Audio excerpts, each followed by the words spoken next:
तो क्या Indian technology ने डिजिटल पेमेंट प्रोसेस में कोई नई टेक्नोलॉजी कि जैसे इंडिया जो है वो पहले कैश के अंदर ट्रांजैक्शन करता था। डेवलप नहीं करी, स्पेशली यूपीआई में? अभी वो डिजिटल शिफ्ट हुआ है और यूपीआई ने तो ओपन सोर्स मॉडल उनको दे दिया, जैसे कि zero cost transaction fees, QR code adoption के बाद में तो सब कुछ ही चेंज हो चुका है। ट्रस्ट और कन्वीनियंस। बिल्कुल, अभी आप देखिए ना, जैसे पहले आप कैश को सेफ समझते थे, अभी ओटीपी को समझा जाता है।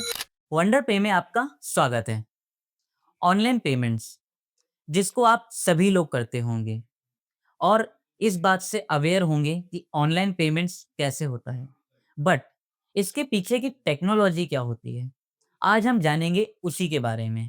और तो और डिजिटल दुनिया की उन हिडन लेयर्स को जिनका बहुत बड़ा रोल होता है पेमेंट्स को सक्सेस करने में।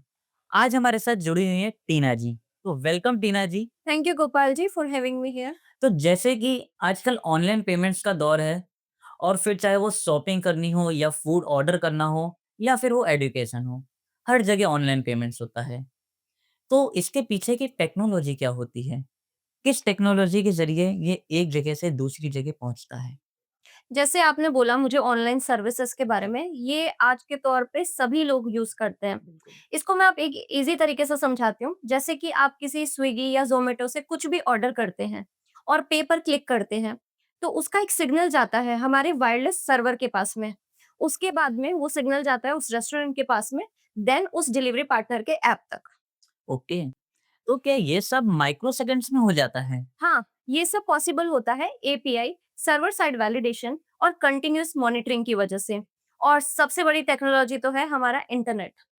ओके, तो जैसे कि आपने अभी इंटरनेट कहा, तो क्या ऑनलाइन पेमेंट्स में भी इंटरनेट का कोई रोल होता है? या फिर इंटरनेट के बिना भी हम पेमेंट्स कर सकते हैं? नहीं, कैशलेस इकोनॉमी, इंस्टेंट ट्रांसफर या फिर यूपीआई, ये सब जो चल रहा है इसके पीछे हमारे इंटरनेट और टेक सिस्टम की वजह से चल रहा है। अगर सिस्टम स्लो हो या फिर इंक्रिप्शन लीक हो जाए तो पेमेंट स्टक हो सकती है और डाटा भी चोरी हो सकता है। तो इसका मतलब ट्रस्ट और कन्वीनियंस दोनों ही डिजिटल वर्ल्ड की वजह से आते हैं, जो कि इंटरनेट है।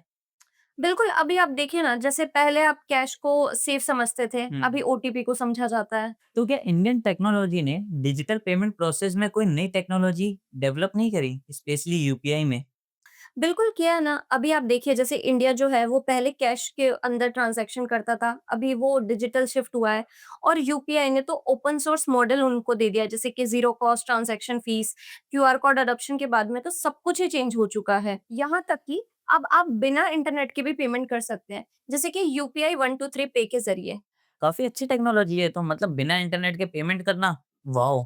तो टीना जी, जैसे कि मैंने कहीं पे पढ़ा था कि इंडिया ने 2023 में 185 बिलियन यूपीआई ट्रांजैक्शंस किए थे। तो क्या ये सही है? बिल्कुल सही, यही तो है डिजिटल पेमेंट की पावर, जो हर दिन मिलियंस ऑफ डिजिटल डिवाइस को स्मूथ वर्क करवाती है।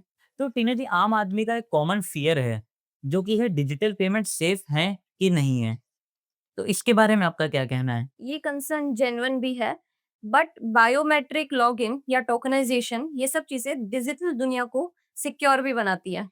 और इसमें यूज़र का भी शायद बहुत बड़ा रोल होगा, जो कि ये है कि आप अपना यूपीआई पिन हर किसी को ना बताएँ, ओटीपी कहीं पे शेयर ना करें और ऐप को अपडेट करते रहें। बिल्कुल, बिल्कुल, अभी सिक्योरिटी तो सबकी जिम्मेदारी है ना। सच में ये तो बहुत कुछ सीखने जैसा था और आजकल तो हर किसी को डिजिटल दुनिया की बेसिक नॉलेज तो होनी ही चाहिए। बिल्कुल, जब भी हम डिजिटल पेमेंट को समझने लगते हैं तो उसे यूज करना और भी इजी हो जाता है और सिक्योर हो जाता है। अब जब भी आप डिजिटल पेमेंट करें, तो एक बात हमेशा याद रखिए, टेक्नोलॉजी और सिक्योरिटी दोनों आपके साथ हैं, पर सेफ रहना वो आपके हाथ में है। ऐसे ही और इंटरेस्टिंग पॉडकास्ट के लिए बने रहिए हमारे साथ। सब्सक्राइब वंडर पे।